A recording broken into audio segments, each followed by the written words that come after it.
Hello friend, today's topic about ACC 01। और हम पहले भी कई वीडियो अपलोड कर चुके हैं। उन वीडियो में जो प्रॉब्लम्स आई थी उनको रिजोल्व कर दिया गया है और आपको बेहतर से बेहतर क्वालिटी देने की कोशिश पूरी की जा रही है। थोड़ी बहुत प्रॉब्लम्स इसलिए आ सकती हैं समझाने में, जो बोल रहे थे बच्चे कि थोड़ा समझाने में और थोड़ा और बेहतर कीजिए। वो इसलिए हो रहा है क्योंकि ऑनलाइन कभी किया नहीं है और ये स्टार्टअप है ऑनलाइन का, तो हमेशा ऑफलाइन पढ़ाया है, तो इस कारण से थोड़ी प्रॉब्लम हो रही है। वरना तो आपको बेहतर से बेहतर कोशिश है कि हम मटेरियल दें आपको और आप बेहतर से बेहतर मार्क्स पाएँ क्वेश्चन पेपर में और अच्छे से अच्छे नंबर लेके आएँ। और जैसे कि ACC 01 हम सब्जेक्ट पहले भी बात कर चुके हैं और हमने पहले भी 3 इकाइयाँ 4 इकाइयाँ कंप्लीट कर चुके हैं। ये 5वीं इकाई चल रही है, फर्स्ट ब्लॉक की 5वीं इकाई चल रही है। और इस ब्लॉक में हमने कई बातें भी जानी, अच्छी अच्छी बातें जानी, जो पेपर के लिए और ख़ासकर हमारी लाइफ में, हमारे फ्यूचर में, जो सभी के फ्यूचर आना ही है उसके लिए भी बेहतर ऑप्शन है। और इसी के साथ में हम वीडियो स्टार्ट करते हैं, ज़्यादा टाइम नहीं लेते। Hello friend, I am Shane और आज के लिए ये सीरीज़ चालू हुई है और इसी के साथ में आपको MT1, MT2, PHE9 और MT3 और PHE9 और कई सब्जेक्ट ऐसे हैं जो आपके लिए हम लेकर आएंगे। CHE1, CHE5, CHE2, CHE3, ये सारे सब्जेक्ट की सीरीज़ हम धीरे धीरे अपने चैनल पर अपलोड करते रहेंगे। तो so please subscribe this channel for the better marks. I think you will get, आप अच्छे मार्क्स जरूर पाएंगे, मुझे पूरा भरोसा है। You are most intelligent student. चलिए स्टार्ट करते हैं इन वीडियो को और इस वीडियो को हम आगे लेके चलते हैं आपके साथ में। खेल क्रिया भावात्मक विकास में कैसे बच्चों को सहायक करता है, इस बारे में हम चर्चा करेंगे आज। खेल क्रियाएं जो होती हैं बच्चों को हर्ष, उल्लास, क्रोध, भय, दुख व्यक्त करने का एक अवसर प्रदान करता है। खेल में कुछ मनचाहा करने की छूट होती है, बशर्ते कि उसमें किसी को हानि ना पहुंचे। खेल उन भावनाओं और संवेगों को व्यक्त करने का मौका होता है जो वे अन्य स्थितियों और अभिव्यक्तियों में नहीं किए जा सकते। उदाहरण के लिए, खेल में पिता की भूमिका का अभिनय करते हैं बच्चे और बालिका एक दूसरे को अपनी आज्ञा का पालन करने के लिए वे कहती हैं। ऐसा वह अन्य स्थितियों में शायद ना कर सके। लड़ाई का दृश्य खेलते समय वे एक और चिल्ला सकती हैं, वस्तुएं इधर उधर पटक सकती हैं और अन्य बच्चों को मारने का नाटक कर सकती हैं। वह वो सब कर सकती है जिसकी अनुमति उसे आमतौर पर नहीं मिलती। 4 वर्षीय रजा, जो अक्सर अपने माता पिता को मामूली सा नियम तोड़ने पर डांट पड़ती है, छोटी सी छोटी गलती के लिए अपने पिता से थप्पड़ खाना पड़ता है। पिता उसे कमर की पेटी से भी पीटते हैं। बच्चा प्राय कुर्सी पर बैठकर कल्पना करता है कि कुर्सी घोड़ा है और कुर्सी को पेटी से मारते हुए कहता है, चलो तेज चलो और भी तेज। इससे स्पष्ट है कि बच्चे का जो मन है वो अपने पिता के व्यवहार से कहीं ना कहीं उस पर इफेक्ट पड़ा है और उसके प्रति जो गुस्सा है, जो कुड़न है, वो उससे भर चुका है उसका मन। परंतु इन भावनाओं को वह यथार्थ रूप से अपने पिता के सामने व्यक्त नहीं कर सकता। यह काल्पनिक खेल स्थिति उसे गुस्से और भावनाओं को व्यक्त करने का एक मौका देती है। इसी तरह खेल द्वारा व्यक्त भावनाएं उभर कर सामने आती हैं। उपयुक्त उदाहरणों में आपने देखा कि बच्चों के खेल में उनकी भावनाएं और मनोदशा स्पष्ट रूप से झलकती हैं। इसलिए खेल बच्चों के लिए उपचार या चिकित्सा से कम नहीं है, जो परिस्थिति के अनुसार सामान्य और भावात्मक प्रतिक्रिया नहीं दर्शाते। देखिए, इसमें हमने पैराग्राफ में ये पढ़ा कि कभी कभार हम अनजाने में और कभी हम कुछ जानते नहीं हैं, उसके चक्कर में हम कुछ गलत कर बैठते हैं। जैसे कि फॉर एग्जांपल, छोटी छोटी गलतियों पर बच्चों को मारना, डांटना, उन्हें एक जगह पर बिठाए रखना, जो कि स्वाभाविक है, जो हर बच्चा करता है, एक जगह पर नहीं बैठ सकता, वो एक स्वाभाविक गुण है उनमें। उनमें सीखने की उत्सुकता है, वो सीखना चाहते हैं, इसलिए वो कुछ नया नया करते रहते हैं। लेकिन हमारे नज़रिए से वो गलत है। हम चाहते हैं कि वे एक जगह बैठे रहे, शांत रहें, पर लेकिन वो एक व्यवहार है, वो उनकी मनोदशा ऐसी है, उसमें हम उनका कोई बस नहीं है, उनकी उत्सुकता है सीखने की। और उन्हीं सब को रोकने के लिए हम उन्हें पीटते हैं, मारते हैं, कभी गलत तरीके से खुद भी लड़ते हैं, तो कहीं ना कहीं वे सब बातें उन पर इफ़ेक्ट पड़ता है। जिस प्रकार एक स्कूल में पढ़ने वाला बच्चा घर आके अपनी छोटी बहन को या छोटे बच्चों को पढ़ाता है और जब उसकी मैडम बच्चों को मारती होगी तो सेम उसी तरीके से वो भी बच्चा और छोटे बच्चों पर हाथ उठाता है। तो इस प्रकार से कहीं ना कहीं मैडम का जो व्यवहार है वो बच्चे के व्यवहार को बदल रहा है, उसके अंदर अंदर बदलाव कर रहा है, जिससे वो कहीं ना कहीं गलत राह, हम कह सकते हैं कि वो एक गलत राह पर जा रहा है। उसके अंदर क्रूरता बढ़ती जा रही है और क्रोध बढ़ता जा रहा है। लेकिन इसी प्रकार हम इस प्रकार ये भी ज्ञात कर सकते हैं कि खेल किस प्रकार मानव के व्यवहार को भी बदलता है। तो कहीं ना कहीं खेल एक ऐसा है, लोगों का व्यवहार ही लोगों के व्यवहार को बनाता है, और वो खेल के माध्यम से हम ये ज्ञात कर सकते हैं कि उस बच्चे का व्यवहार, उस बच्चे का वातावरण किस प्रकार का हो सकता है। तो इन सब पैराग्राफ से हमने ये जाना। आगे बढ़ते हैं।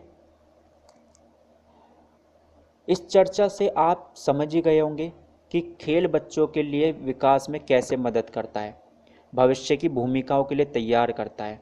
खेल खेल में सीखी गई संकल्पनाएं, पढ़ने लिखने के कौशल और समूह में हिस्सा लेने की क्षमता बाद में स्कूल में समायोजन में मदद करती है कि किस प्रकार वे एक साथ बैठकर खेल रहे हैं, बातचीत कर रहे हैं, एक दूसरे की भूमिकाएं निभा रहे हैं। तो वो कहीं ना कहीं उन्हें सामाजिक तौर पर उनके व्यवहार को बना रहा है, उन्हें ये दिखा रहा है किस प्रकार समूह में रहा जाता है, किस प्रकार पढ़ा जाता है, लिखा जाता है। ये सब उन्हें एक सामाजिक तौर पर उनके व्यवहार को ढाल रहा है।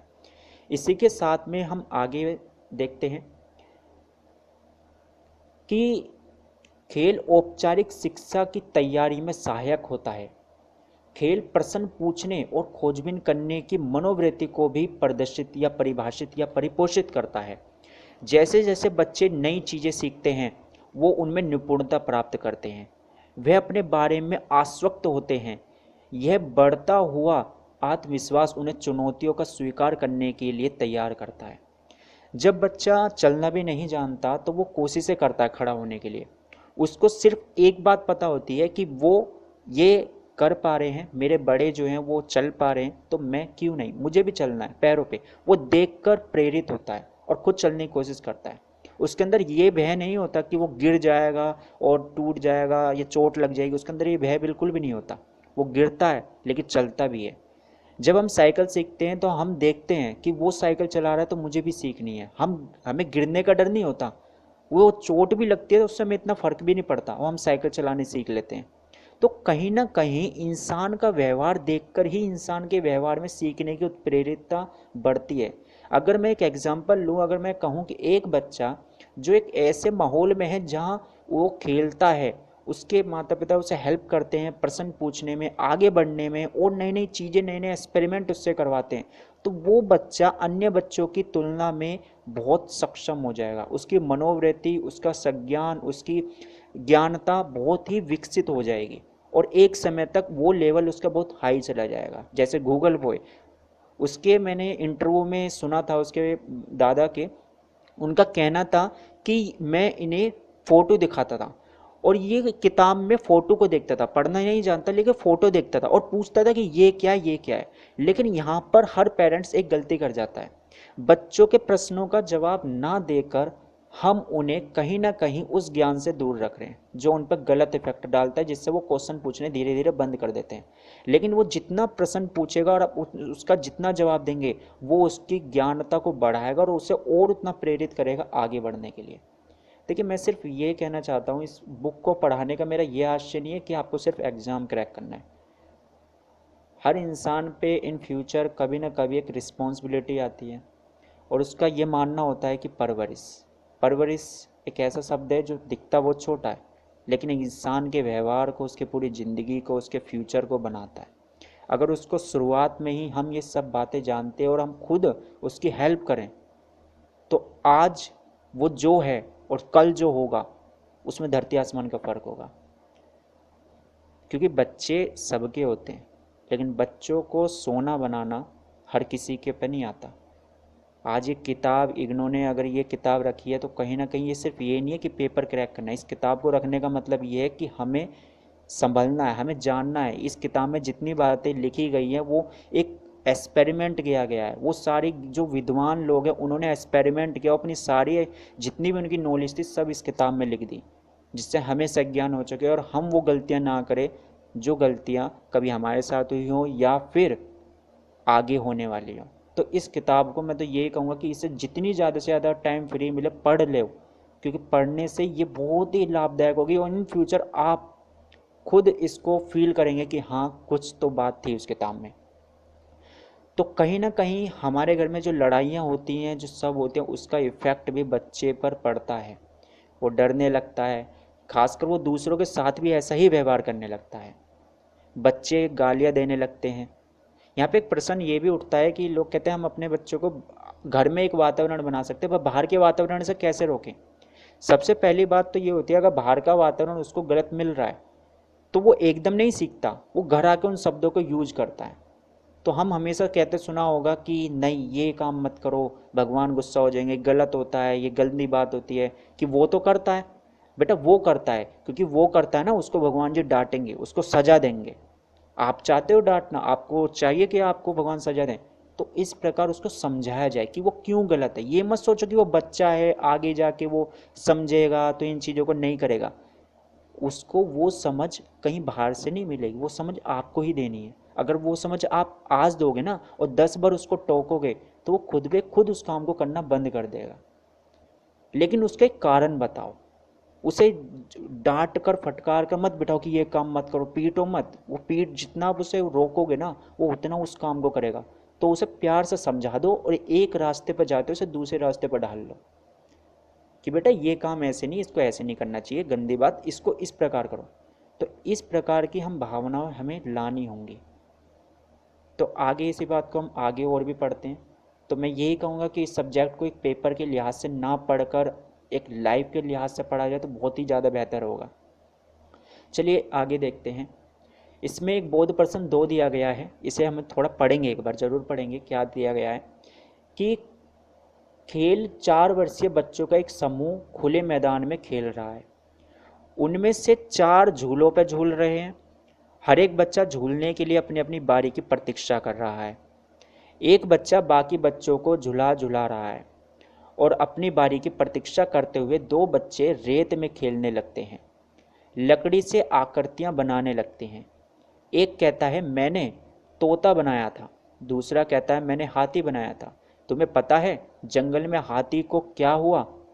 तो वह नदी में गिर गया। और इस प्रकार बच्चे ने काल्पनिक घटना सुनाई। जो बच्चा झूले में धक्का दे रहा था वह झूले की 10 पेंगों को गिनता और फिर झूलने वाले बच्चे को उतरने के लिए कहता, फिर अगले बच्चे को झूलने के लिए बैठने के लिए बारी बारी करता। तो यहाँ उन्होंने संज्ञानता हुई, यहाँ उन्होंने अपनी तरफ से काल्पनिक कहानी बनाई। उन्होंने अपनी ही तरफ से वो जो झूले झुला रहे थे उन्हें गिनतियाँ गिनी। ये किसी ने सिखाया नहीं। अगर आप बच्चे को 1 घंटे लेके बिठा दें कि ज़बरदस्ती पढ़ पढ़ पढ़, वो नहीं पढ़ेगा। अगर उसी को आप खेल में डाल दोगे ना तो जल्दी सीखेगा। तो ये क्षमता है, ये ट्रिक है, ये हमें सीखनी है। इसी के साथ आगे बढ़ते हैं। उदाहरण के लिए हमें बताया गया है कि भाषाई विकास कैसे होता है। खेलते समय बच्चे एक दूसरे से बात कर रहे थे।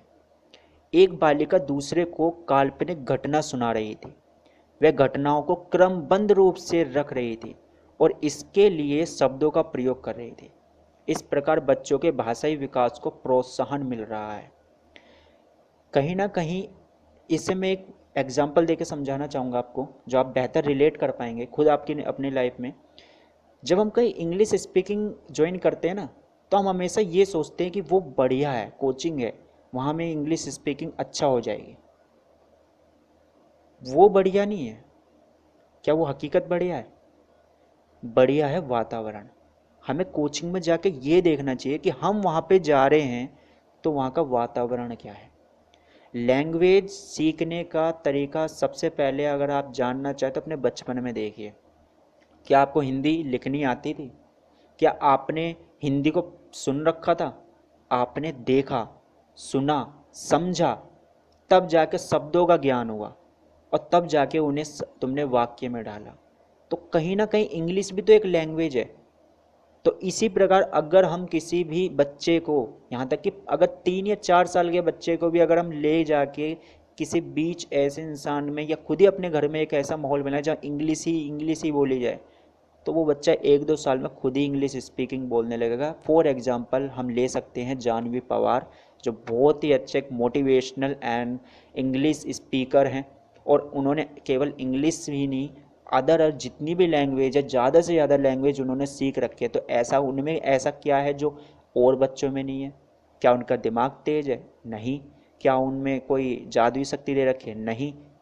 तो इसका मतलब ये है कि वहाँ जो थी वो हमारे पास उस चीज़ की कमी है, और वो था वातावरण। सेकंड, उसको रास्ता दिखाने वाला। थर्ड, उसका साथ देने वाला। फोर्थ, उसको करेक्ट करने वाला। जहाँ ये 4 चीज़ आपको मिल गई, आप बेहतर से बेहतर कर पाएंगे। इसके बाद हम आगे पॉइंट पे बढ़ते हैं।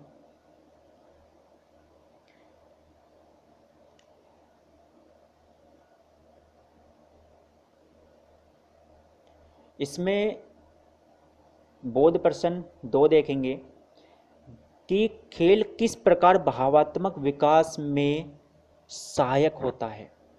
खेल भावात्मक विकास में सहायक होता है। आपने देखा कि किस प्रकार बच्चे को पीटा जा रहा था, और पीटने के बाद वो बच्चा ही अपने ही छोटे भाई बहनों या दोस्तों को उसी तरीके से पीट रहा था।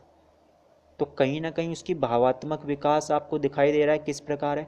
वो अपने घर में बड़े भाई बहनों को देख रहा था कि ये मेरा बड़ा भाई, ये मेरे माता पिता, ये मेरी माँ, और जो अगर मैं रोता हूँ तो माँ मेरे पास आती है, मैं हंसता हूँ तो वे भी हंसती हैं। तो किस प्रकार वो भी इन्हीं कैरेक्टर को, एक भूमिका को अपने साथ में निभा रहा था। तो कहीं ना कहीं यहाँ से भी उसकी भावात्मक विकास हो रहा है। और इसके साथ ही अगर मैं आपको एक एग्जांपल और देना चाहूँ कि एक बच्चा था, वो बहुत ही खड़दू, मतलब बहुत ही ज़्यादा बिगड़ चुका था। तो उसके पिता ने सोचा कि मैं क्या करूं, अपने बच्चे में मुझे ज्ञान बढ़ाना है, उसमें विनम्रता लानी है, सहजशीलता लानी है, तो वो कैसे लाया जाए। तो उन्होंने, एक बुजुर्ग इंसान ने उसे बताया एक राह, और उसने वही काम किया। उसने कहा कि सुबह को अपने बच्चे को टहलने के लिए लेके जाओ, और जो भी बड़ा इंसान मिले बच्चे से कहो उनके पैर छुओ, बच्चे से कहो इनके पैर छू। तो वो यही काम करता। उसने कई दिन, 1 महीना 1.5 महीने किया। बच्चे के अंदर धीरे धीरे धीरे धीरे अपना आप ही विनम्रता आने लगी। बच्चे की एक इमेज जो समाज में थी वो बढ़ने लगी। बच्चे का एक अलग ही व्यवहार जनरेट होने लगा, बदलने लगा। तो कहीं ना कहीं यही तो बातें थी, और ये हम नहीं समझ पाते। हम वही गलती कर जाते हैं कि बच्चा छोटा है, अभी कोई दिक्कत नहीं, छोटा है, बोलने दो, बड़ा हो जाएगा समझ। वो बड़ा होकर संभलता नहीं है, वो उल्टा उन्हीं गहराइयों में ज़्यादा चला जाता है। इसी के साथ तीसरा बोध प्रश्न हमें ये कहता है कि 4 तरीके बताने हैं जिनके द्वारा पालन करता बच्चों को खेल द्वारा सीखने में मदद कर सकता है। देखिए, 4 तरीके बहुत आसान है। सबसे पहला तरीका अगर हम खुद ही लेना चाहें, बच्चे के हाथ में कई प्रकार के टॉय दे दिए, जैसे एक हाथ में कटोरी दे दी, एक हाथ में मिट्टी का बर्तन दे दिया, एक हाथ में खिलौने दे दिए, और कहा बेटा इसको ज़मीन पे फेंको, वो टूट जाएगा, कटोरी नहीं टूटेगी। तो वो क्या हो गया, खेल के माध्यम से उसको संज्ञानता करवा रहा है कि ये कठोर है, ये मिट्टी का टुकड़ा है, ये इतने लिमिट तक टूट सकता है, इतने लिमिट के बाद वो नहीं टूट सकता। पहला तरीका ये हो गया। दूसरा तरीका क्या है कि पानी में तैरने वाली चीज़ों को देखे, उसे साथ में ले जाए और कहे कि देखो बेटा कौन सी चीज़ तैरती है, वो क्यों तैर रही है, इस चीज़ को उसे दिखाए। उसके अंदर उत्सुकता, उत्सुकता ज़्यादा से ज़्यादा उसके अंदर हमें पैदा करनी है, सीखने की उत्सुकता। बचपन में जब हम बड़े होते हैं तो धीरे धीरे हमारे साथ क्या होता है, पहले 4 टॉपिक कर लेते हैं, फिर आपको एक और हिंट बताता हूँ एक्सपेरिमेंट के साथ ही जो था। तीसरी बात क्या हो गई कि बच्चे को काल्पनिक कहानी सिखाए, और उसको फिर क्या करे, उसको वो रोल प्ले करवाए। गिनतियाँ होती हैं, फोर्थ हम ये कर सकते हैं, जो गिनतियाँ होती हैं, गिनती को फर्श पे लिखे, मिट्टी में बनाए, आकृति बनाए, जंगल के हाथी घोड़े बनाने की कोशिश करें। तो ये सब तरीके हैं जिनके माध्यम से पालनकर्ता बच्चों को सिखाने में मदद कर सकता है। पर आजकल के स्कूलों में क्या होता है, बच्चे को एक चेयर पे बिठा दिया, सुबह से शाम दोपहर तक वो उसी चेयर पे बैठा है। अगर वो रो रहा है, वो साथ में वहाँ क्या देख रहा है कि बच्चे, और कई बच्चे रो रहे हैं, कुछ बच्चे बैठे हैं खेल रहे हैं, मैडम एक बच्चे को पीट रही है। वो सब ना सब कहीं ना कहीं बच्चों के इमेज, उसके व्यवहार पर फर्क पड़ता है, वो बदलता है। बच्चों को बचपन में चंचल होना चाहिए। अगर वो एक जगह बैठा है, शांत बैठा है, तो समझ जाओ कि वो गलत है। क्यों? क्योंकि वो सीखने के लिए प्रेरित ही नहीं हो पा रहा है। और अगर वो खेल रहा है, कूद रहा है और कुछ सीखने की कोशिश कर रहा है, बार बार कुछ नया कर रहा है, तो समझ जाओ कि वो इस टाइम सही राह पर है। एक एक्सपेरिमेंट बताना चाहूँगा आपको मैं, आगे जिक्र करेंगे, अभी नहीं करते, आगे बताएंगे चल के। अगला आता है कि खेल बच्चों के विकास में जानने का माध्यम कैसा है। कि हमें बच्चों के बारे में जानना है कि उनमें कितना विकास हो रहा है, क्या सब हो रहा है, तो खेल कैसे हमारी हेल्प करता है। बच्चों का खेल अवलोकन करने से उनकी योग्यताएं, उनकी जानकारी का स्तर, उनके व्यक्तित्व के बारे में महत्वपूर्ण जानकारी मिलती है। ऐसा इसलिए संभव है क्योंकि बच्चों को खेलते समय ना तो रोक टोक होती है और ना ही उनका खेल वयस्कों द्वारा निर्धारित होता है। अतः खेल खेल के दौरान वे जो कुछ भी करते हैं वे सर्वोत्तम होता है। चलिए हम आगे पढ़ें इस परिस्थितियों के बारे में कि किस प्रकार बच्चे को विकास के स्तर के बारे में जानकारी प्रदान कर सकते हैं। जब माँ बच्चे के साथ खेलते हुए अपनी चूड़ियाँ बजाकर उसका मन बहलाती है तो बच्ची धवनी की ओर अक्सर कोई प्रतिक्रिया नहीं दिखाती, तो इसकी ओर लापरवाही नहीं बरतनी चाहिए। यह चिंता का विषय है। इससे बच्चों की श्रवण शक्ति यानी सुनने की जो क्षमता है उनकी, वो असामान्य है। इसकी तुरंत जांच करवानी चाहिए और बच्चों ये पत्थरों का आकारानुसार अलग अलग रखकर पत्तों व उनकी आकृतियों के अनुसार विभिन्न प्रकार का समूह बना पाना और फूलों को उनके रंग अनुसार रख पाना, यह योग्यता बच्चों को इन संकल्पनाओं यानी कि उसकी आकार, उसकी आकृति, उसका रंग, उस सब के बारे में समझ और प्रतिबिंब करती है। यह क्रिया हमें संज्ञानता के विकास में बोध करवाती है कि उसके अंदर संज्ञान हो रहा है कि वस्तु काली है, पीली है, नीली है, लाल है, इन सब चीज़ों के बारे में उसे संज्ञान हो रहा है। इसके साथ खेल के अवलोकन द्वारा हम यह अनुमान लगा सकते हैं कि बच्चों को संकल्पना की समझ वास्तव में है अथवा वे उन्हें बिना समझे हुए केवल स्मृति में ही दोहरा रहे हैं। निम्नलिखित घटना को आपको स्पष्ट हो जाएगा कि 3 वर्षीय मंजू एक 10 का सही क्रम में गिनती बोल सकती है। क्या इससे हमने यह सोच लिया कि इन अंकों का उसे ज्ञान है? परंतु उसको खेलते देख यह पता चला कि वास्तव में ऐसा नहीं है। एक अन्य बच्चे के साथ पत्थरों से खेलते समय मंजू ने कहा कि तुम एक पत्थर लो और मैं 4 लूंगी। उसने बच्चे को एक पत्थर दिया परंतु स्वयं मुट्ठी भर यह कहते हुए रख लिए कि वे 4 हैं।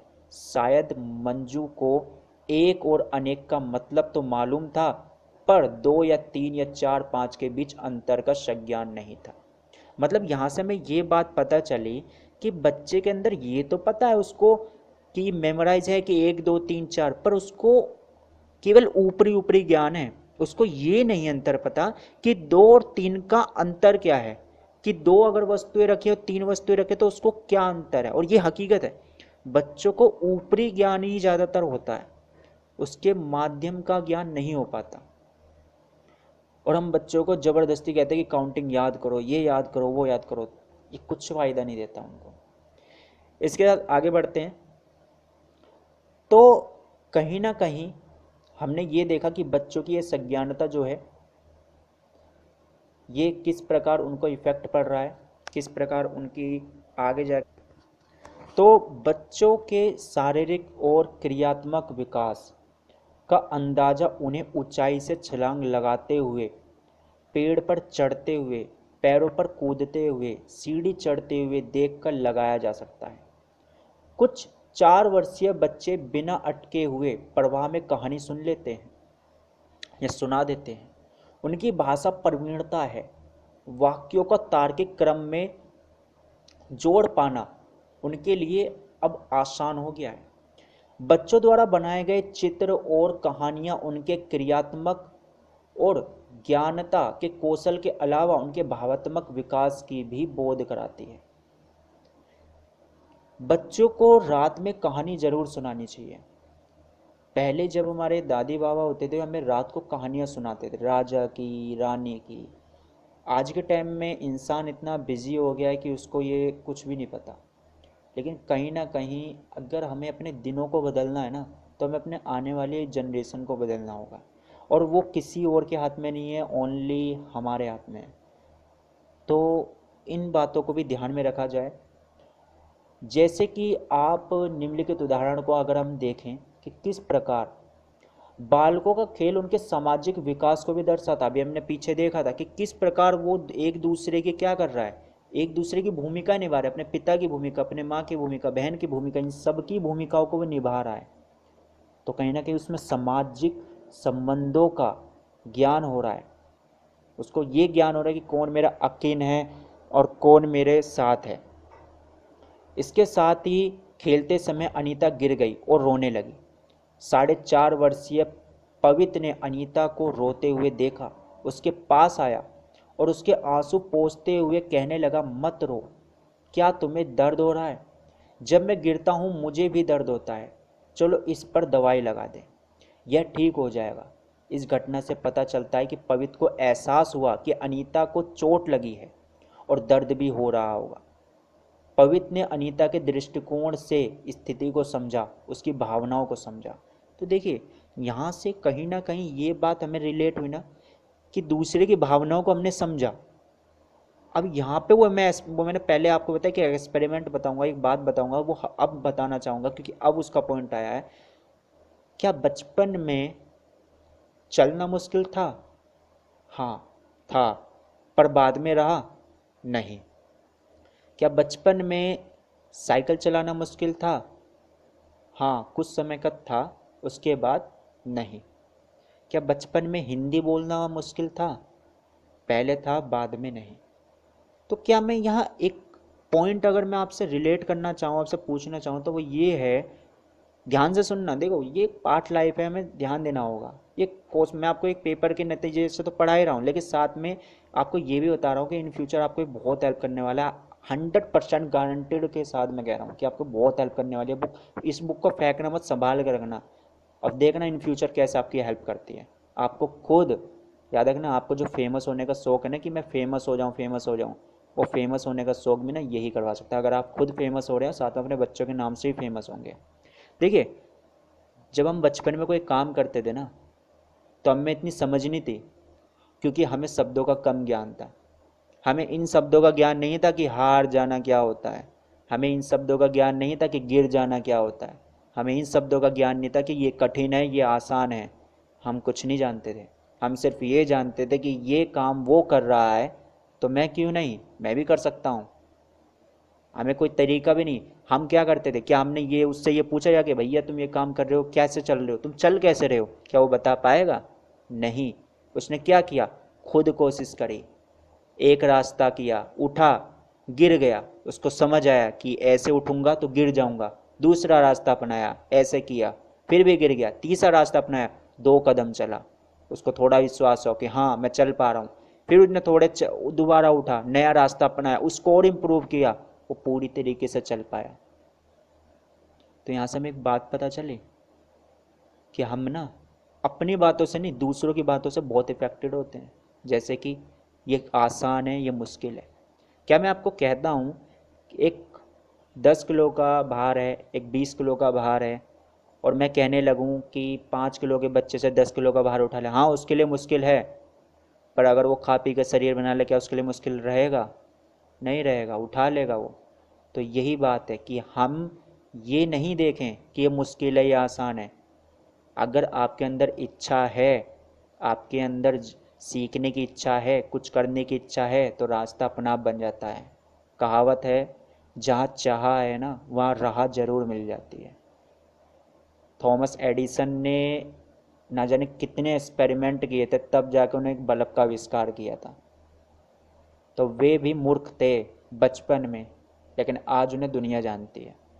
तो इसी प्रकार हमें ये नहीं देखना ये मुश्किल है आसान है। बस एक बात हमेशा याद रखिए, जब हमें कुछ सोचना है ना, तो हमें जब हमें पता है कि हमें काम करना ही है, तो हम फेल होने को क्यों सोच रहे हैं? हमें जब सोचना है कि हम पास होना है, तो हम वो सोचें ना कि हमें करना कैसे है। सिर्फ अपने रास्ते पे ध्यान दो, फेमस कब हो जाओगे पता भी नहीं चलेगा। तो अपने रास्तों को बेहतर बनाओ और अपने साथ औरों के रास्तों को बेहतर बनाओ। खेल सीखने का माध्यम है। अगले पॉइंट को बात करते हैं, खेल सीखने का माध्यम है। क्या सच है? आई थिंक आप अपने अंदर जितना भी अभी तक आपने सुना है, क्या मैं बताना चाहूँ या आप खुद समझ गए? आपको खुद ज्ञान हो गया होगा। अगर आपने सही से सुना है, पढ़ा नहीं है, सिर्फ सुना है, तो आप खुद समझ गए कि हाँ, खेल सीखने का माध्यम है। अब तक हमने चर्चा करी खेल किस प्रकार सीखने का माध्यम है और कैसे बच्चों में हेल्प करता है सीखने के लिए। शैशवावस्था में चिंतन शक्ति का विकास के कैसे होता है? क्रिया के माध्यम से होता है। क्रिया यानी जो वे करते हैं।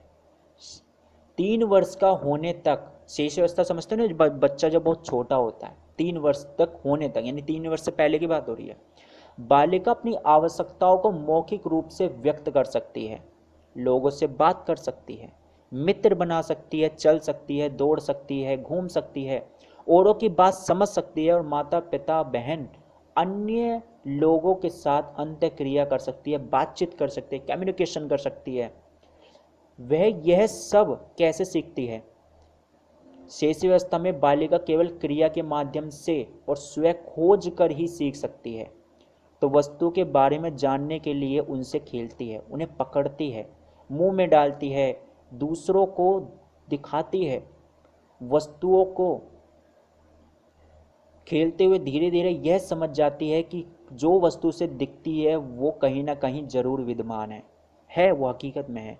खेलते हुए जब वस्तुएं गिरती हैं तो बच्ची को यह सिखाती हैं कि गिरने पर वस्तुएं टूट भी सकती हैं और प्रारंभिक वर्षों में सामाजिक ज्ञानता, भाषाई, शारीरिक और क्रियात्मक कौशलों को सीखने के लिए एक माध्यम भी संभव है। इसके साथ बच्चे क्रिया से सीखते हैं। ये बात स्वयं कुछ करना सीखने का सर्वोत्तम साधन है। जब बालिका पानी में पत्थर फेंककर उसे डूबता हुआ देखती है तो वह एक डंडी को फेंककर तैरता हुआ देखती है, तब उसे समझने लगती है कि जब वस्तुएं पानी में तैरती हैं और डूब जाती हैं तो बार बार प्रयोग करने और वाक्यों के स्पष्टीकरण से वह यह बात जान जाती है कि वस्तुएं पानी में क्यों डूब रही हैं, क्यों इतनी सिंक हो रही हैं, क्यों तैरती हैं। अगर वे इसकी संकल्पना के बारे में सिर्फ मौखिक रूप से बताया जाए तो क्या वह समझ पाएगी? क्या वह ये समझ पाएगी कि वो क्यों डूब रही है और क्यों तैर रही है? नहीं। यहाँ से भी आपको एक बहुत अच्छा पॉइंट मिल रहा है। आई थिंक मुझे तो दिख रहा है, आपको भी दिख रहा होगा, क्योंकि आप मोस्ट इंटेलिजेंट हैं सभी, और बहुत ज़्यादा इंटेलिजेंट है, मैं जानता हूँ। खेल बालिका का ध्यान बनाए रखता है। जब बच्चे एक क्रिया के अधिक समय तक ध्यान नहीं लगा पाते तब एक ही स्थान पर अधिक देर तक भी वे बैठ नहीं सकते। अधिकांश पूर्व प्राथमिक केंद्रों में औपचारिक रूप से शिक्षा दी जाती है। यहाँ अध्यापक पाठ बोलते हैं और बच्चे उसे दोहराते हैं। शिक्षण का यह तरीका बच्चों को सिखाने का अच्छा तरीका नहीं है, क्योंकि बच्चे इससे जल्दी ऊब जाते हैं और बच्चे अनमने हो जाते हैं। प्रारंभिक वर्षों में किसी भी संकल्पना को सिखाने का सिर्फ एक ही प्रभावशाली तरीका है और वो सिर्फ क्या है? खेल। खेल शिक्षा के लिए इतने आवश्यक है क्योंकि बच्चों को शारीरिक रूप से संलग्न करता है, उसका ध्यान उसकी क्रिया अधिक समय तक बांधे रखता है। खेल से सीखना आनंददायक है।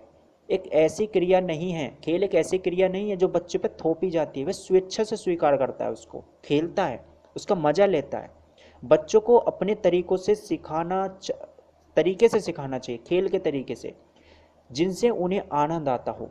सीखने का तरीका प्रक्रिया उन्हें अनुभव से बन जाती है। जैसे आप पहले पढ़ चुके हैं कि जब बच्चे को स्वयं खेल की क्रियाएं की अनुमति दी जाती है तब वे वही क्रिया चुनते हैं जो उन्हें चुनौतीपूर्ण और रुचिकर लगती है। खेल द्वारा बच्चे वही सीखते हैं जो उन्हें मानसिक रूप से सीखने के लिए तैयार होते हैं। यहाँ आपने एक बात देखी कि खेल एक ऐसा माध्यम है जो एक बच्चे को कुछ अलग बना सकता है। थॉमस एडिसन ने बचपन में एक्सपेरिमेंट करने के लिए कि मक्खी उड़ सकती है, तो अगर मक्खी उड़ सकती है, क्यों उड़ सकती है? तो उसकी माँ ने कहा बेटा वो उसके पंख हैं इसलिए उड़ सकती है। उसने देखा कि मक्खी खाती क्या है, कीड़े मकोड़े खाते क्या है। तो उसने सोचा कि अगर इन सभी कीड़े मकोड़ों को हम खा जाएं तो हम भी उड़ने लगेंगे। उसका सोचना स्वाभाविक था, लेकिन उसको किसी ने करेक्ट नहीं किया। तो उसने क्या काम किया, उसने सभी कीड़ों को इकट्ठा किया, उनकी चटनी बनाई, और चटनी बना के खुद ना पीकर अपने साथ की एक जो उनके यहाँ घर में काम करती थी, जो उसके दोस्त थी शायद, उसको लड़की को पिला दिया। वो बीमार पड़ गई। बीमार पड़ गई तो उसने पता किया क्या कारण था। तब पता चला कि थॉमस एडिसन ने उसको मिल्कशेक पिला दिया था कीड़ों वाला। तो जब उनने कीड़ों वाला मिल्कशेक उसने पिया ना, तो वो बीमार हो गई। तो यहाँ हमें एक बात पता चली कि बच्चे के अंदर उत्सुकता थी। उसने सोचा, इतनी लिमिट तक उसने सोचा। उसकी सोचने की क्षमता, कहते हैं कि अगर किसी की सोचने की क्षमता तुम बढ़ा दोगे ना, सीखने की उत्सुकता बढ़ा दोगे, तो तुम्हें कुछ भी करने की ज़रूरत नहीं है। वो खुद समझ जाएगा, वो खुद सीख जाएगा। बस तुम्हें उसको करेक्ट करना है, सही टाइम पे सही जगह उसको करेक्ट करना है। खेल के प्रकार भी होते हैं। अब हम जानेंगे खेल के प्रकारों के बारे में। खेल क्रियाओं को कई प्रकार से वर्गीकृत किया जा सकता है। कुछ वर्गीकरण खेल के स्थान को ध्यान रखते हुए किए जाते हैं। कुछ खेल क्रियाओं को विषय वस्तु पर ध्यान रखते हुए आधारित होते हैं। खेल के आवश्यक कौशल पर है। क्रियाओं के इन सुविधापूर्वक अंशों को हम अब देखेंगे। सबसे पहले हम बात करते हैं मुक्त और संरचनात्मक खेल के। ये कैसा खेल होता है? कभी सुना है आपने कि फ्री, कह सकते हैं इसको फ्री और स्ट्रक्चर वाइज, जो स्ट्रक्चर है जिसका एक खेल का, वो कैसा होगा? पालनकर्ता लक्ष्यों और उद्देश्यों को ध्यान में रखते हुए कई खेल क्रियाओं का आयोजित करता है। इससे शुरुआत करने से पहले मैं आपको एक बात बताना चाहूँगा। आपने देखा होगा चीन देश जो है ना, वहाँ ज़्यादातर ओलंपिक मेडल जीते हैं उन्होंने। अगर आप ज़्यादा से ज़्यादा चेक करोगे ना, तो ओलंपिक मेडल जो ज़्यादा से ज़्यादा जीतने वाला, जो हर खेल में अपना एक मेडल जीत के ले जाता है, चीन देश उसमें बहुत सबसे आगे है। तो क्या आपने कभी सोचा कि ऐसा क्यों हो रहा है? कि अपने बच्चों को ज़्यादा बोनविटा पिला रहे हैं क्या वे, जो हम नहीं पिला पा रहे हैं? ऐसा नहीं है। वो जिस खेल में अपने बच्चे को बढ़ाना चाहते हैं ना, बचपन से ही उस खेल को खिलाने लगते हैं। उनकी एक अलग वही क्लास होती है। अब सोचो कि जो इंसान 18 या 20 साल की उम्र या 15 साल की उम्र से सीखने लगा हो और उस काम को करने लगा हो, वो ज़्यादा उसमें इंटेलिजेंट होगा, उसमें उसको ज़्यादा नॉलेज होगी, या जो बच्चा 5 साल की उम्र से उसी खेल को खेले जा रहा है और अपनी मानसिक स्थिति को और उसके प्रति बिल्कुल बेस्ट बनाते जा रहा है, उसकी हर ट्रिक को जानते जा रहा है, वो ज़्यादा बेस्ट होगा। I think you know you are more intelligent. So let's आगे बढ़ते हैं। पालनकर्ता लक्ष्यों को, तो उसे लक्ष्य पहले ही मिल गया कि मेरे को ये बनाना है, इसलिए वो ज़्यादा से ज़्यादा गोल्ड मेडल लेके जाते हैं। तो उसके पास खेल क्रिया को बदलने की अधिक स्वतंत्रता नहीं होती। अपने ढंग से खेलने के लिए, मैं इस लाइन को दोबारा रिपीट करना चाहूँगा, उसके पास खेल क्रिया को बदलने की अधिक स्वतंत्रता नहीं होती। अपने ढंग से खेलने के लिए बालिका स्वतंत्र है, या उसे पालनकर्ता द्वारा बताए गए नियमों का पालन करना पड़ता है। इस आधार पर खेल को मुक्त अथवा संरचनात्मक खेलों में वर्गीकृत किया जा सकता है। मतलब हम कह सकते हैं कि एक तो वो जो उसके पालनकर्ता ने नियम बना दिए हैं, और एक वो जो वो खेलने के लिए मुक्त है, यानी मुक्त वाला। और उसके क्या है, खेलने के लिए तो मुक्त है, लेकिन पालनकर्ता ने उसके नियम भी बना दिए हैं साथ में।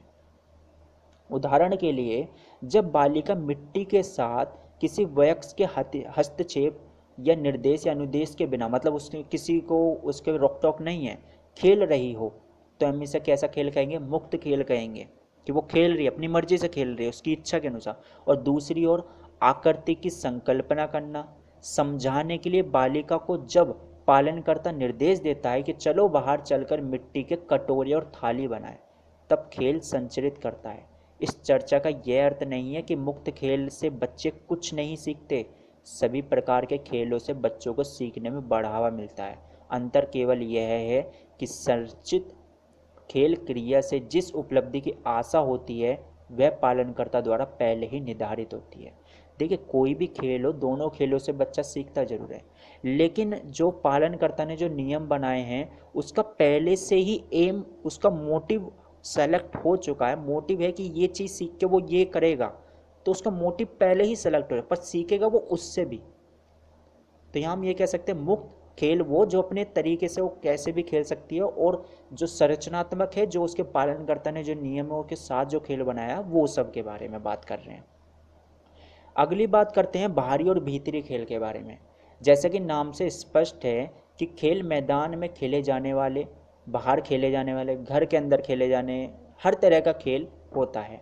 घर के बाहर खेले जाने वाले क्रियाओं के अवसर अधिक मिलते हैं क्योंकि यहाँ स्थान अधिक, बाधाएं कम होती हैं। घर के अंदर खेले जाने वाले खेल क्या होते हैं, खेल स्थान में सीमित होते हैं, गतिविधियों की स्वतंत्रता अपेक्षाकृत उन्हें कम होती है। जैसे तो बाहरी व भीतरी खेलों में भिन्नताएं बहुत क्या होती हैं, कम होती हैं। कई भीतरी खेल बाहर खेलों में जा सकते हैं और कई बाहरी खेल थोड़े से परिवर्तन के बाद अंदर भी खेले जा सकते हैं। कभी कभी भीतरी खेल क्रिया को बाहर से निरसरता दूर होती है और बच्चे के लिए वह क्रिया एक नई रुचिकर बन जाती है। देखिए खेल हर प्रकार का है, कुछ बस वही वाली बात है कि कुछ खेलों में बदलाव करके उसे घर के अंदर भी खेले जा सकते हैं, बाहर भी खेले जा सकते हैं, और उनमें स्वतंत्रता अपेक्षाकृत क्या होती है, जो बाहर मतलब घर में खेले जाते हैं उनमें क्या होता है, स्वतंत्रता जो होती है, जो फ्रीडम होता है वो बहुत ही उनका कम होता है।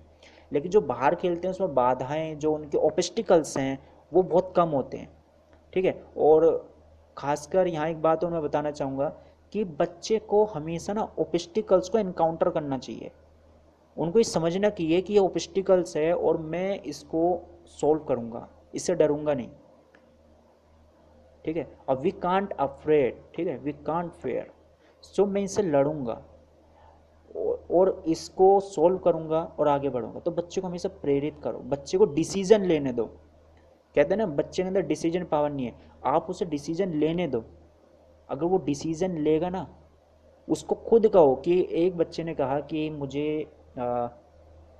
ये काम करना है, ठीक है, मैं 12th करना चाहता हूँ या फिर 10th के बाद मुझे क्या लेना चाहिए, साइंस, कॉमर्स या फिर क्या लेना चाहिए। अब यहाँ पे ज़्यादातर बच्चे क्या होते हैं, कॉपी करते हैं किसको, अपने दोस्तों को। अरे तू क्या ले रहा है, साइंस साइड, ओहो बहुत अच्छी बात है, अरे इसमें रेपुटेशन ज़्यादा बढ़ती है, अच्छा जी बहुत बढ़िया बात है।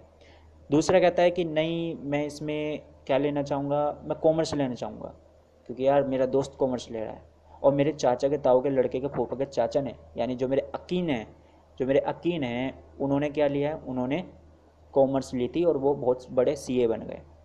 क्या हम यही सोच के लेते हैं ज़्यादातर रिजल्ट आएगा? हाँ। यहाँ पे हमें क्या करना चाहिए, या हमें उसकी संभावनाओं को देखना चाहिए, वो संभावना जिसकी ज़्यादा से ज़्यादा हो। अगर मैं साइंस साइड ले रहा हूँ, क्या मेरा साइंस में इंटरेस्ट है?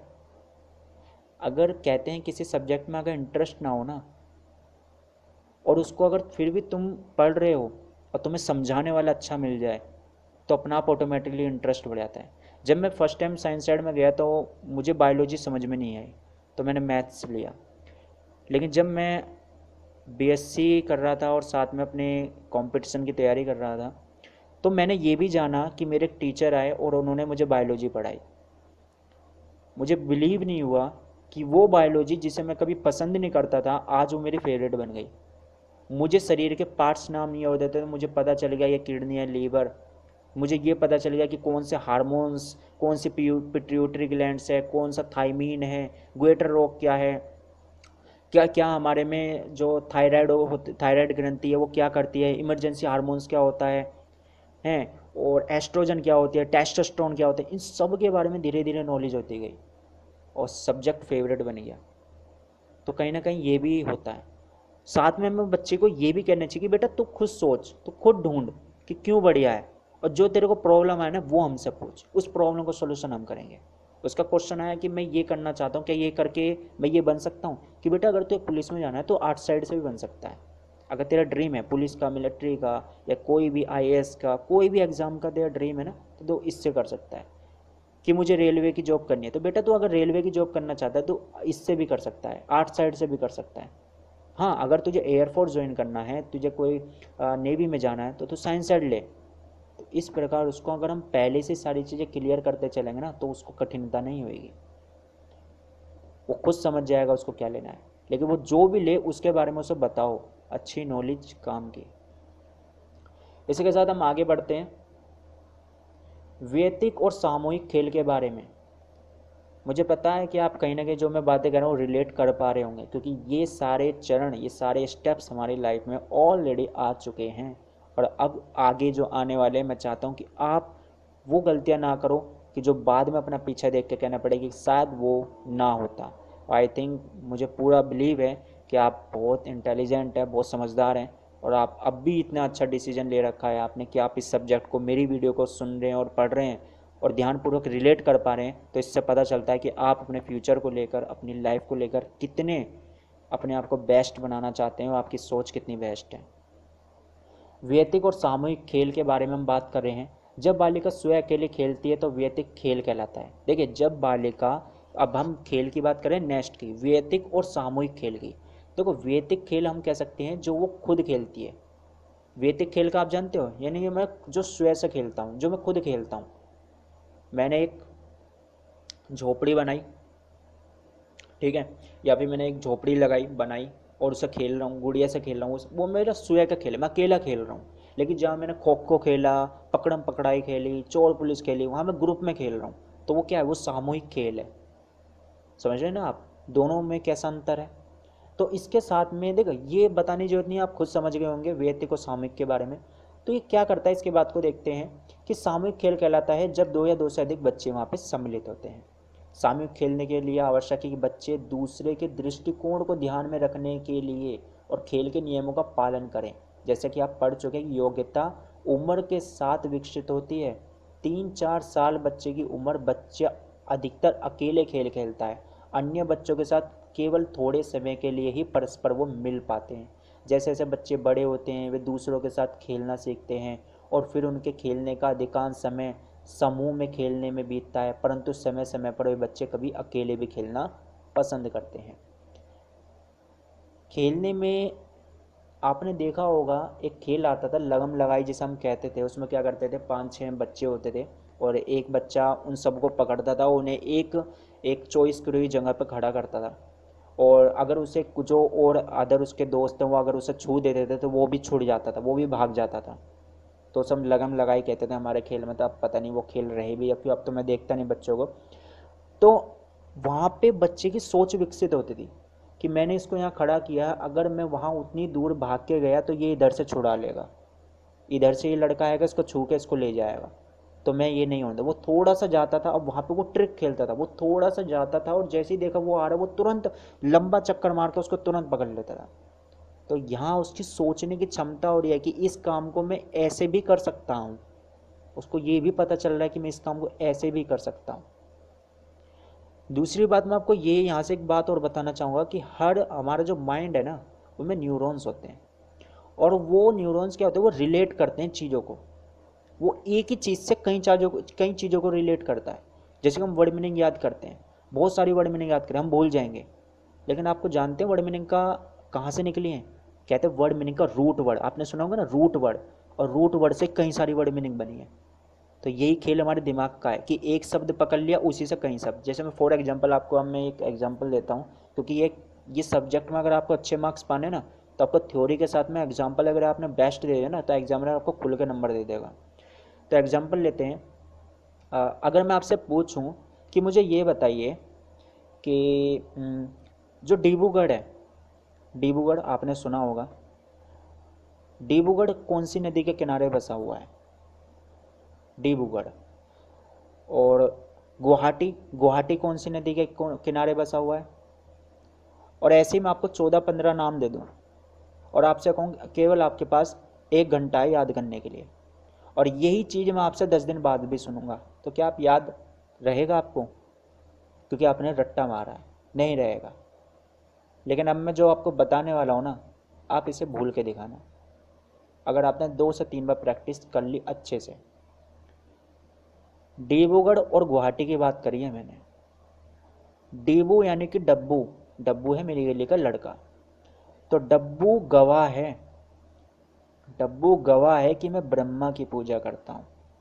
दोबारा मैं रिपीट करता हूँ, डब्बू गवाह है कि मैं ब्रह्मा की पूजा करता हूँ। डब्बू यानी डिब्रूगढ़, गवा माने गुवाहाटी, और मैं किसकी पूजा करता हूँ? ब्रह्मा की। और ब्रह्मा से बना ब्रह्मपुत्र नदी, यानी कि डिब्रूगढ़ और गुवाहाटी ब्रह्मपुत्र नदी के किनारे बसा हुआ है। अगर मैं आपसे पूछूं कि वो टॉपिक है कि मैंने गाय का पहले ही आपको बता चुका हूँ, गाय के बारे में आपको मैं पहले ही बता चुका हूँ, और भी आगे एग्जाम्पल देखेंगे ऐसे ऐसे, और भी जो नए नए याद आते रहेंगे। नासिक किस नदी के किनारे बसा हुआ है? नासिक। तो आप सोचेंगे नासिक किस नदी के किनारे, तो आपको मैं एक बात बता दूं कि आपने देखा है कि जब एक छोटा बच्चा होता है किसकी गोद में खेलता है? अपनी माँ की। और माँ क्या होती है? माँ नारी होती है। क्या होती है? नारी। कहते हैं ना नारी है नारी। तो जो नारी होती है, नारी की क्या है? वो गोद है। तो हम कह सकते हैं कि नारी की गोद। क्या हमने देखा है? हाँ देखा है। क्या हम जानते हैं उसके बारे में? हम जानते हैं क्योंकि हम खुद खेले हैं। तो नारी की गोद, और नारी से बना नासिक, और गोद से बना गोदावरी नदी, यानी नासिक जो है वो गोदावरी नदी के किनारे है। अगला अगर लें तो आता है तिरुचिल्लापल्ली। चिल्लापल्ली, आई थिंक यही नाम है, थोड़ा सा शायद गलत हो। पल्ला, और हमेशा हर कोई ना कुंवारी बहू का ही पल्ला देखते हैं। कहते हैं ना मुंह दिखाई होती है शादी के बाद, तो कुंवारी बहू होती है। कुंवारी बहू हम ये कह सकते हैं पहले कुंवारी थी बाद में बहू बन गई। तो कुंवारी बहू का देखते हैं तो उसका जैसे पल्ला उघाड़ते हैं, तो सब क्या करते हैं? कुंवारी बहू का क्या देखते हैं? मुंह देखते हैं। तो हर कोई चाहता है उसका मुंह देखना, तो हम कहते हैं कुंवारी बहू, यानी कि क्या देखते हैं? उसका पल्ला। तिरुचिल्लापल्ली, यानी पल्ली यानी पल्ला, और पल्ला किसका देखते हैं? कुंवारी का। यानी कि हम कह सकते हैं कि तिरुचिल्लापल्ली है वो कावेरी नदी के किनारे बसा हुआ है। चलिए ज़्यादा लंबा नहीं करते, आगे बढ़ते हैं। ऐसा और भी नॉलेज मैं आपको देता रहूँगा, जो बच्चे कंपटीशन की तैयारी कर रहे होंगे उनके लिए बहुत बेहतर होने वाला है। और इससे सुन लेना तो आई थिंक मेरे को तो अब लगता नहीं आपको कभी याद करना पड़ेगा। संवेदी क्रिया और प्रतीकात्मक क्रिया। देखो संवेदी होता है सेंसरी मोटर जो होते हैं, मैंने आपको बताया ना सेंसरी, वो पकड़ना, छूना, सोचना, उसके बारे में देखेंगे। शेष अवस्था में बच्चों का खेल वस्तु को छूना, सूंघना, चखना, परिवेश छानबीन करना होता है। इन क्रियाओं में इंद्रियां संलग्न होती है और मांसपेशियों के संवेदन की आवश्यकता भी होती है, इसलिए उन्हें संवेदी या सेंसरात्मक हम क्रिया कह सकते हैं। यानी उसमें उनकी इंद्रियां भी है, सूंघना, चखना, छूना, ये सब उनकी है। खोजबीन करना, सोचना, समझ लो ना, सोचना भी है। शेष अवस्था के अंत तक बच्चे नाटक खेल में भाग लेने लगते हैं। इस तरह से बच्चों के कल्पना करते हैं, टीन का डब्बा घर है, लकड़ी का गुट्टा हवाई जहाज बन जाता है। इस प्रकार एक वस्तु का प्रयोग करते हुए उसकी वास्तविक रूप से हटकर होता है। बच्चे अन्य लोगों की भूमिका निभाते हुए अपनी फल वाला, कभी शिक्षक, कभी फूल वाली, अपने ही ढंग से उसको दिखाते हैं वे। इस प्रकार के खेल में जो बच्चे होते हैं वो प्रतीकात्मक रूप से प्रयोग करने की ज्ञानता और योग्यता की आवश्यकता होती है। ऐसे खेल में प्रतीकात्मक खेल कहलाते हैं। ठीक है, प्रतीकात्मक खेल आपने देखा कि वो किसी को प्रतीक है। एक टीचर क्या है? एक प्रतीक है। ठीक है, एक फूल वाला क्या है? एक प्रतीक है कि फूल बेचने का प्रतीक है। तो क्या कर रहा है? वो प्रतीकात्मक खेल खेल रहा है। अगर वो सूंघना, छूना, सोचना, अगर वो इन खेलों को खेलता है तो वो एक सेंसर है। क्या है? इंद्रियां हैं, क्योंकि वो सूंघ रहा है वो उसकी इंद्रिय है, सुन रहा है वो उसकी इंद्रिय है, वो देख रहा है उसकी इंद्रिय है। लेकिन जो उसको प्रतीक हैं, फूल वाला, डब्बे वाला, फल वाला, ये जितने भी सब हैं वो एक प्रतीकात्मक है, यानी एक प्रतीक है। तो कहीं ना कहीं वो क्या कर रहा है? प्रतीक है। तो वो उनका जो खेल खेल रहा है वो उसको प्रतीक है। तो बच्चों के चिंतन में बढ़ती हुई जटिलता के आधार पर ये होता है। इससे क्या होता है कि ये जो सालापुर जो बच्चे होते हैं इनके मानसिक विकास के परिमाण कैसे होते हैं? संभव होते हैं, और संवेदिक क्रिया के खेल में प्रतीकात्मक खेल के आधार पर बढ़ते हैं। आप ये समझ गए होंगे कि खेल का वर्गीकरण परस्पर क्या है? संबंध है। मुक्त खेल, खुले में भीतर भीतर खेले जाने वाला खेल, सामूहिक खेल, शांत हो सकता है। महत्व इस बात को दिया जाना चाहिए कि बच्चे को हर प्रकार के खेल का मौका मिले, क्योंकि हर खेल अपना महत्व रखता है। तो हमने खेलों के इतने सारे प्रकार देखे, इतना सब कुछ जाना, तो यहाँ से हमने ये भी जाना कि किस प्रकार हर खेल रिलेट करता है, किस प्रकार हर खेल जरूरी है।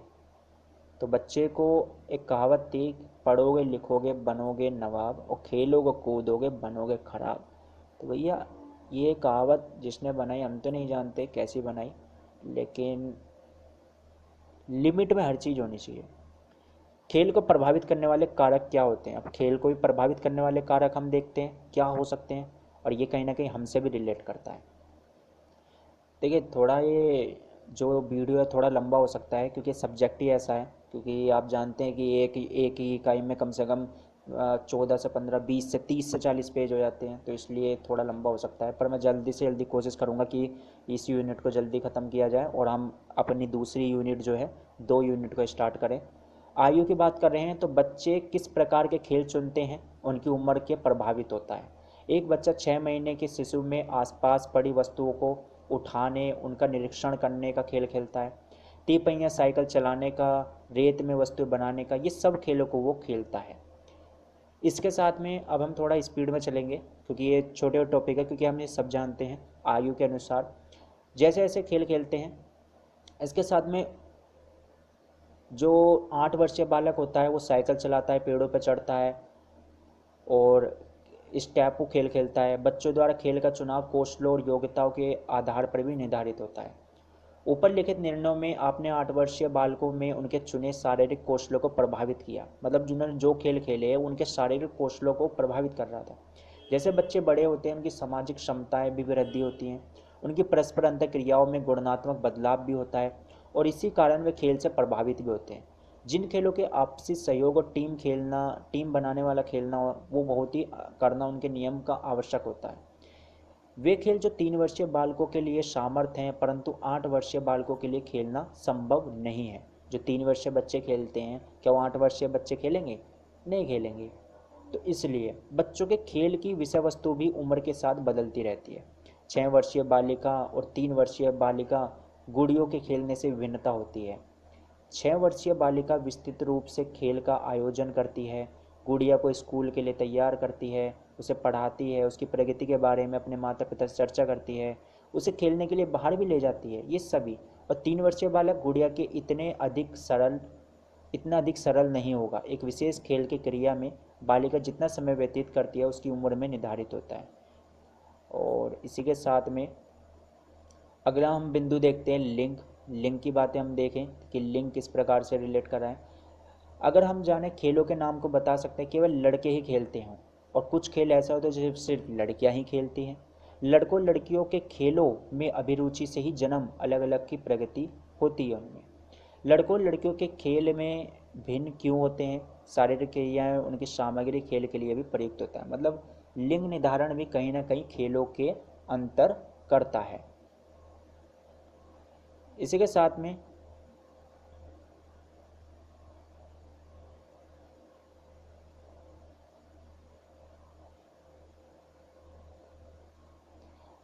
तो खेलते हुए खेल के विषयों के तत्व के बारे में हम देख रहे हैं। अगर आप शिशुओं के खेल का अवलोकन करें तो आप समानता पाएंगे। शिशु अवस्था में लिंग हो, कोई भी लिंग हो, उनके खेल प्रभावित नहीं होते हैं।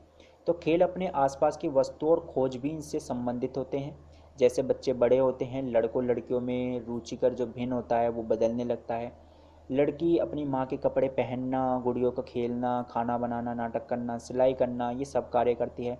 लड़के अपने पिता के कपड़े पहनना, कुर्सी पर बैठना, अखबार पढ़ना, बैलगाड़ी चलाना, खेल जोतना, बंदूक खेल से खेलना, ये सब कार्य करते हैं। इसी के साथ उनसे हमें पता चलता है कि लड़कियों की अपेक्षा लड़कों के खेलों में मारपीट उलापलट अधिक ज़्यादा होती है। वे लड़कियों की अपेक्षा अधिक प्रतियोगी भावी के होते हैं। और लड़कियां लड़कों की अपेक्षा खेल में अधिक सहयोग दिखाती हैं। क्या देखना, लड़कियां लड़कों की अपेक्षा अधिक खेल में क्या दिखाती है? सहयोग दिखाती हैं। लड़के ओजस्वी खेल में अधिक सहयोग दिखाते हैं। इसके कारण क्या हो सकते हैं अगर हम जानें तो अब हम ये जानेंगे कारण क्या हो सकता है। कारण पे ध्यान देंगे। शारीरिक विभिन्नता हो सकती है।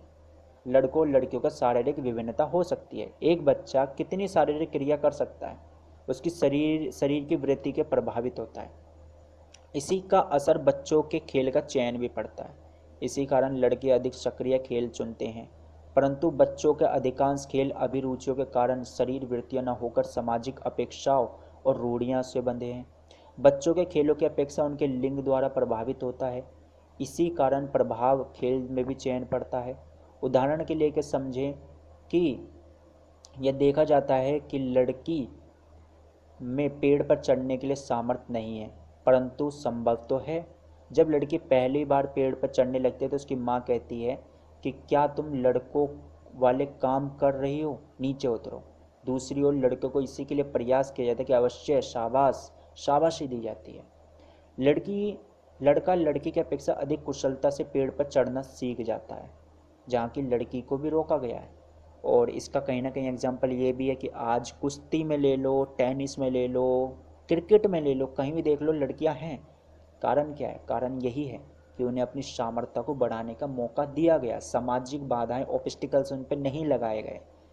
ये सब चीज़ें घर में दैनिक कार्यों में लड़कियों और छोटे भाई बहनों की देखभाल और घर के काम में मदद की अपेक्षा की जाती है, इसलिए खेलों में यही स्थिति झलकती है।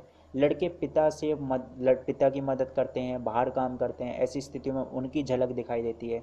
आजकल विशेष शहरों में लड़कियों को खेल में डॉक्टर, पुलिस की भूमिका में भी देखा जा सकता है, क्योंकि महिलाएं अब इन व्यवसायों को अपनाने लगी हैं। माता पिता भिन्न भिन्न खेलों के साधन देखकर भी लड़कों की अभिरुचियों को भी प्रोत्साहित करती है। लड़कियों को गुड़िया दिलवाना, बर्तन दिलाना, खिलौने दिलाना, और लड़कों को बंदूक, कार, ये सारी चीज़ें दिलवाना। 4 वर्षीय हरी जब अपनी बहन से गुड़िया खेलने के लिए बुलाया था, तब उसने कहते हुए स्पष्ट रूप से मना कर दिया कि मैं लड़कियों वाले खेल नहीं खेलता।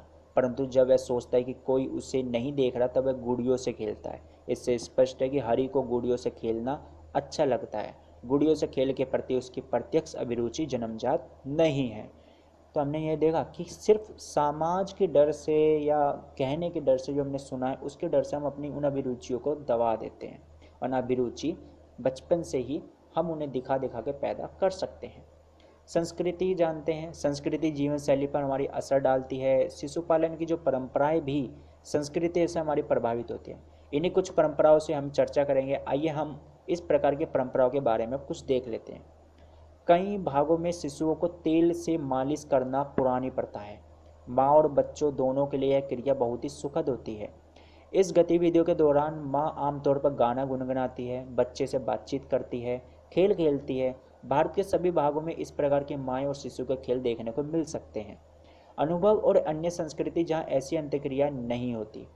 शिशु का यह अनुभव और अन्य संस्कृति जहाँ ऐसी अंत्यक्रिया नहीं होती में रहने वाले शिशु की तुलना में बहुत विभिन्नता पाई जाती है।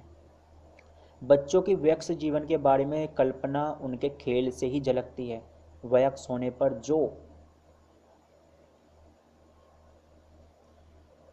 जो वो बनना चाहते हैं, उनकी झलक उन सब में दिखती है। उनकी ये जो बनना चाहते हैं, ये कहीं ना कहीं उनके खेल में ही मिलती है। ये भूमिकाएं उनकी संस्कृति द्वारा निर्धारित होती है। खेल उनके समाज के पारंपरिक त्योहारों, ऋतुओं से भी वो प्रदर्शित करते हैं। सभी संस्कृतियों के बारे में समृद्ध परंपरा होती है। जब सिंधु घाटी जैसी प्राचीन सभ्यताओं की खुदाई हुई तो वहाँ भी खिलौने पाए गए थे। हमें यह भी पता चला अध्ययन से कि हमारे विभिन्न देशों में खेल की सामग्री में परस्पर विभिन्नता क्या है। उड़ीसा के सुंदर मुखौटों में कठपुतलियाँ मशहूर है।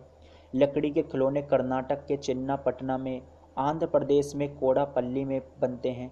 तमिलनाडु, महाराष्ट्र में लोक परंपरा के खिलौनों के साथ आधुनिक खिलौने भी बनते हैं। दूसरी ओर मणिपुर और त्रिपुरा में व्यावसायिक खिलौने बहुत ही कम मिलते हैं। यहाँ के निवासी घर पर ही अपने बच्चों के लिए खिलौने बनाते हैं। हमारे देश में अधिकांश भागों में त्योहारों के समय से बहुत से लोक खिलौने बाजारों में मिलते हैं। इन्हीं खिलौनों को व्यावसायिक रूप से बनाए गए खिलौनों को समान श्रेणिक महत्व भी होता है। तो हमने ये देखा कि संस्कृति किस प्रकार से हमारे अभिरुचियों को प्रभावित कर रही है। मेला आता है, मेले में कई सारे त्योहार होते हैं। हनुमान जी का गदा होता है, नई नई कार्स होती हैं, और रावण दशहरा दहन जो होता है उसमें सींग मिलते हैं, मखोटे मिलते हैं, जानवरों के मखोटे मिलते हैं, और जो दानव होते हैं उनके मिलते हैं। तो क्या हो गया, एक त्योहार से रिलेट हो गया ना। और त्योहार क्या है, हमारी संस्कृति, और संस्कृति से रिलेट हो रहा क्या मिल रहा है हमें, खेल मिल रहा है। सामाजिक वर्ग के बारे में बात करते हैं। सामाजिक वर्ग आप अच्छी तरह से जानते हैं, ये लड़का है, ये लड़की है, वो या खेल मिलेंगे। सामाजिक वर्ग में अधिकांश माता पिता काम में सहायता करते हुए बीतता है। कार्यों में व्यस्त रहने के कारण खेलने के लिए उन्हें बहुत ही कम समय मिल पाता है। अपने काम के दौरान वे खेलने का समय नहीं निकाल पाते। मध्यम और उच्च वर्ग के बच्चों के पास खेल के लिए अधिक समय होता है, क्योंकि आय उत्पादन गतिविधियों में उनका योगदान अनिवार्य नहीं होता। परंतु इन वर्गों के कुछ परिवारों में माता पिता की पढ़ाई पर बहुत जोर देते हैं। इस कारण बच्चों के खेलने का समय भी बहुत कम मिलता है। बच्चों को पत्थर, बोतलों के ढक्कन, खाली डिब्बे आदि जमा करने का बहुत शौक होता है। आप जब एक बच्चे की जेब खाली करें तो ऐसा संग्रह पाना आश्चर्यजनक की बात नहीं है। एक बार बच्चे के घर के कोने में अपने इकट्ठा किए गए पत्थर, सीपियाँ, पसंद की अन्य वस्तुएं भी रखी होती हैं। महंगी सजी हुई गाड़ियाँ, गुड़ियाँ, समुद्र तट में जमा की गई सिप्पी, प्रत्येक बच्चे को, चाहे वह अमीर हो या गरीब हो, दोनों वस्तुएं उन्हें आकर्षित करती हैं। सामाजिक वर्ग केवल यह निश्चित करता है कि बच्चों को अधिक महंगे खिलौने उपलब्ध नहीं होंगे या होंगे। जो बच्चे अधिक आर्थिक स्थिति वाले परिवारों में होते हैं उन्हें बाजार के खिलौने भी खरीद सकते हैं, लेकिन जो घर में होते हैं जिनके सामर्थ्य इतना अच्छा नहीं होता है, वो टायर, पहिए, डिब्बे, माचिस के डिब्बे, पुराने अखबारों के खेल बना लेते हैं। बच्चों की ऐसी स्थिति में उनकी सृजनता होने की आवश्यकता होती है ताकि वे स्वयं खेल सामग्री बना सकें। सामाजिक वर्ग से यह भी निर्धारित होता है कि बच्चे को खेलने के लिए कितनी और कैसी जगह मिलेगी। बच्चे बड़े मकानों में रहते हैं जहां बाग बगीचे होते हैं, चाहे वे जगह हो खेलने की या ना हो, खेलने के लिए उपयोग में ला सकते हैं। बच्चे एक कमरे वाले मकान में भी रहते हैं, उन्हें गलियों, सड़कों पर खेलने का स्थान ढूंढना पड़ता है। आपने पढ़ा है कि माता पिता निम्न वर्ग में परिवार में सदस्य आय उत्पादन गतिविधियों में संलग्न होते हैं। बच्चे भी माता पिता के पास खेल के लिए हिस्सा लेने, उनका मार्गदर्शन करने के लिए बहुत कम समय होता है। मध्यम उच्च वर्ग के माता पिता के पास ज़्यादा समय उन सब के लिए। तो ये कहीं ना कहीं एक संवेदनशील बात है, बहुत ही ज़्यादा, कि संभव हो हमें अधिक से अधिक जानते हैं कि बच्चों को खेलने के लिए पर्याप्त अवसर देंगे, परंतु यह जरूरी नहीं है शिक्षा में ऐसी अभिवृत्ति भी हो। जो बच्चे आवश्यकताओं के प्रति संवेदनशील हो, अशिक्षित अभिभावक हों, बच्चों की आवश्यकताओं के प्रति संवेदनशील हो सकता है और खेल के लिए कई विविध अनुभव भी हो सकते हैं। परिस्थितियाँ और परिवेश भी एक अलग ही प्रभाव डालता है खेल के ऊपर। अगर शहर की भीड़भाड़ में खेलने के लिए खुली जगह कम मिल रही है, फिर भी बच्चे खेलने के लिए अलग अलग जगह ढूंढ ही लेते हैं और तंग उन्हें तंग गलियों में, सड़कों पर खेलने के लिए जाना पड़ता है। इसी के साथ आगे बढ़ते हैं।